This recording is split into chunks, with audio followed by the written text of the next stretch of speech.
Hello बच्चों, eight grade अभ्यास पुस्तिका सामाजिक विज्ञान कक्षा 7 की जो अपनी पाठ्य पुस्तक है उसमें जो सेकंड पार्ट है हमारा पर्यावरण भूगोल का जो सेकंड चैप्टर है हमारी पृथ्वी के अंदर, उसमें जितने भी क्वेश्चन आंसर बनते हैं उन्हें समझते हुए आज हम हल करेंगे। चलो शुरू करते हैं। चैप्टर नंबर 2 हमारी पृथ्वी के अंदर अवसादी सेल का उदाहरण है। तो बच्चों, अवसादी सेल का जो उदाहरण है वह बलुआ पत्थर है। अवसादी सेल वो होते हैं जो कंकड़ पत्थर हाथ के जमा होने से बनते हैं। अगले नेक्स्ट क्वेश्चन पर चलते हैं। सेकंड, पत्थरों का उपयोग किस खेल में होता है? तो इसका राइट आंसर होगा, पत्थरों का जो एक खेल होता है इसका नाम है चिविड्डी, स्टापू या किटकिट भी कहा जाता है। क्वेश्चन नंबर नेक्स्ट, ईंधन के रूप में उपयोग नहीं किया जाता है। तो इसका राइट आंसर होगा लोहा। बच्चों, आपको पता है कोयला, प्राकृतिक गैस, पेट्रोलियम ये क्या है? ईंधन है। क्वेश्चन नंबर 4, लाल किला एवं ताजमहल का निर्माण किस प्रकार के पत्थरों से किया गया है? तो इसका सही आंसर होगा साथियों, लाल किला बलुआ पत्थर से बना है, लाल बलुआ पत्थर से, तथा ताजमहल सफ़ेद संगमरमर से बना है। जो ताजमहल बना हुआ है वह कहाँ है? आगरा में। किसने बनवाया था? शाहजहाँ ने। शाहजहाँ मुगल बादशाह था। क्वेश्चन नंबर 5, पृथ्वी की सबसे ऊपरी परत का नाम लिखिए। पृथ्वी की सबसे ऊपरी परत का नाम भूपर्पटी है। क्या है? पर्पटी। यह स्थलमंडल का जो सबसे ऊपर का भाग होता है वह पर्पटी कहलाता है। क्वेश्चन नंबर 6, केंद्रीय क्रोड की मुख्य विशेषताएं लिखिए। केंद्रीय केंद्रीय जो क्रोड होती है मुख्यतः निकेल और लोहे की बनी होती है। केंद्रीय क्रोड का तापमान एवं दाब काफ़ी ऊंचा होता है। निकेल और लोहे को फेरियम कहते हैं, इसलिए इसे निफे भी कहा जाता है। क्वेश्चन नंबर 7, सेल किसे कहते हैं? पृथ्वी की परपटी बनाने वाले खनिज पदार्थों के किसी भी प्राकृतिक पिंड को सेल कहते हैं।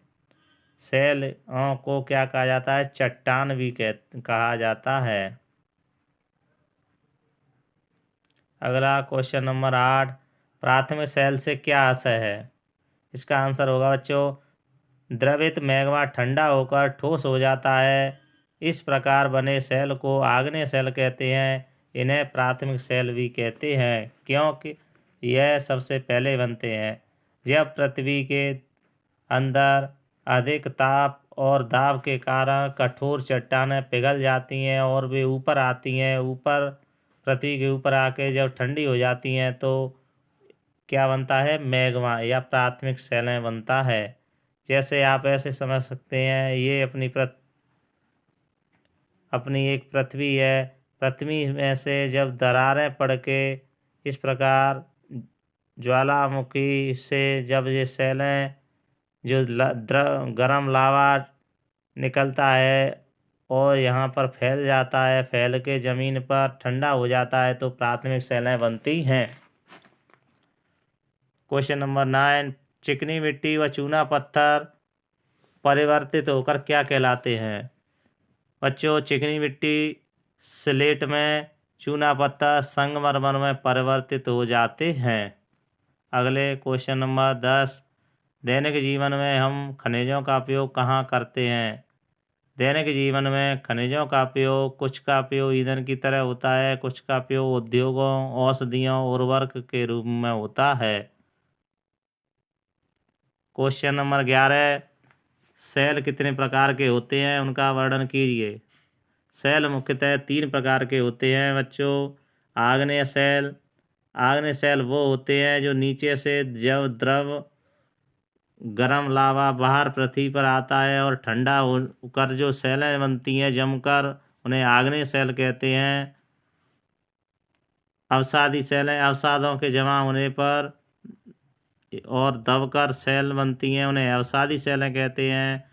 कायांतरित सेल वे सेल होते हैं जो आग्नेय अवसादी सेलों को उच्च ताप एवं दाब के कारण कायांतरित सेल बनते हैं। अर्थात जब आग्नेय अवसादी सेलें उच्च ताप दाब के कारण परिवर्तित हो जाती हैं तो उन्हें कायांतरित सेल कहा जाता है।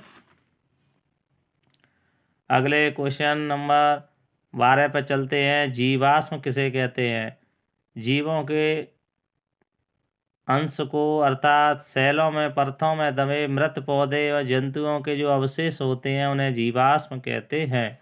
हजारों करोड़ों वर्षों पहले जब जीव सेलों के नीचे दब गए तो वे दबे हुए जो जीव होते हैं वे दाब और ताप के कारण जीवाश्म में परिवर्तित हो जाते हैं। क्वेश्चन नंबर 13, मेंटल परत की गहराई कितने किलोमीटर तक है?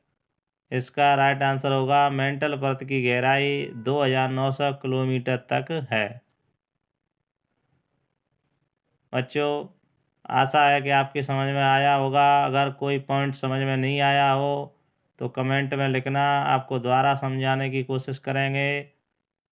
अगर वीडियो सही लगा है तो सब्सक्राइब और लाइक शेयर करें।